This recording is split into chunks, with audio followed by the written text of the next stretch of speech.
আজি ତୋରି ପାଇଁ ତୋ ପାଇଁ ସିରିଏଲରେ ଦେଖିବାକୁ ପାଇବେ ଚିକି କହିବେ ସାରା ଦୁନିଆ ଯେତେବେଳେ ଧୋକା ଦିଏ ସେତେବେଳେ ଫରକ ପଡ଼େନି ମା, ହେଲେ ଯେତେବେଳେ ନିଜ ଲୋକ ଧୋକା ଦିଅନ୍ତି ମଣିଷ ସମ୍ପୂର୍ଣ୍ଣ ଭାଙ୍ଗିଯାଏ। ମୁଁ ଇଂଲିଶ ମିଡ଼ିୟମକୁ କେତେ ଭରସା କରିଥିଲି, ହେଲେ ମୁଁ ନିଜେ ବି ବୁଝିପାରୁନି ସେ ମୋ ସହିତ ଏମିତି କାହିଁକି କଲେ, ସେ ରୁହିର ସାଥ କାହିଁକି ଦେଲେ। ମୋ ମନରେ ଥିବା ସବୁ ପ୍ରଶ୍ନର ଉତ୍ତର ମୋତେ ଇଂଲିଶ ମିଡ଼ିୟମ ହିଁ ଦେବେ। ତାପରେ ଯଶୋଦା କହିବେ କିଛି ଲାଭ ହେବନି, ତୁ ଯେତେ ପାଟି କଲେ ବି ନା ତୋତେ ତୋ ପ୍ରଶ୍ନର ଉତ୍ତର ମିଳିବ ନା ତୋତେ ନ୍ୟାୟ ମିଳିବ। ତୋତେ ସେମାନେ ପୁଣି ଥରେ ଶେଷ କରିଦେବେ। ହେଲେ ଏବେ ତୋର ଶେଷ ହେବାର ସମୟ ନୁହଁ, ଏବେ ସମୟ ଆରମ୍ଭର। ସେମାନେ ଯେମିତି ତୋଠୁ ସବୁ ଅଧିକାର ଛଡ଼େଇ ନେଇଛନ୍ତି, ତୁ ବି ସେମାନଙ୍କ ଠାରୁ ତାଙ୍କ ଅଧିକାର ଛଡ଼େଇ ଆଣିବୁ। ତୋ ସାଥିରେ ହେଇଥିବା ଅନ୍ୟାୟର ଦଣ୍ଡ ଦେବୁ।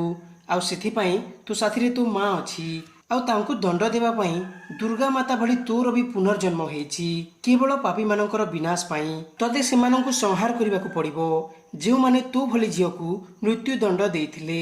ତତେ ଯେକୌଣସି ପରିସ୍ଥିତିରେ ବି ତୋ ଶତ୍ରୁମାନଙ୍କୁ ଶେଷ କରିବାକୁ ହେବ। ତାହେଲେ ଆଜିର ସୂର୍ଯ୍ୟାସ୍ତ ସହିତ ଅଗସ୍ତି ପରିବାରର ବର୍ବାଦୀର ସମୟ ଆରମ୍ଭ ହେଇଯାଉ।